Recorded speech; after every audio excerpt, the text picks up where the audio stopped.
বৈষম্যহীন, দুর্নীতিমুক্ত, মেধাভিত্তিক আলোকিত লালমনিরহাট গড়ার অঙ্গীকার উপলক্ষে আলোচনা সভা অনুষ্ঠিত হয়েছে। শনিবার 31শে আগস্ট 2024 লালমনিরহাট জেলা শহরের জেলা পরিষদ অডিটোরিয়াম হলরুমে এই আলোচনা সভা অনুষ্ঠিত হয়।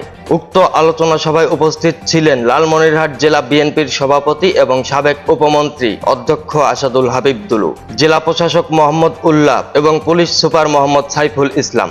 এদিকে আন্দোলনে নেতৃত্ব দানকারী বৈষম্য বিরোধী শিক্ষার্থীরা এই আলোচনা সভায় নানান বক্তব্য তুলে ধরেন। লালমনিরহাট জেলাকে এগিয়ে নিতে মোগলহাট স্থলবন্দর চালুকরণ, বিমানবন্দর অভ্যন্তরী রুটে চালুকরণ, তিস্তা মহাপরিকল্পনা বাস্তবায়ন করার দাবি সহ বিভিন্ন দাবির কথা জানান। সেই দাবিগুলো দ্রুত সময়ে বাস্তবায়ন করার তাগিদ দেন বৈষম্য বিরোধী আন্দোলনের নেতারা।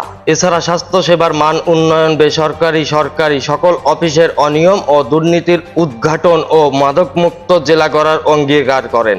উক্ত অনুষ্ঠানে বৈষম্য বিরোধী শিক্ষার্থী ছাড়া সাধারণ শিক্ষার্থী, জেলা প্রশাসনের কর্মকর্তা এবং বিএনপির বিভিন্ন পর্যায়ের নেতাকর্মীরা উপস্থিত ছিলেন।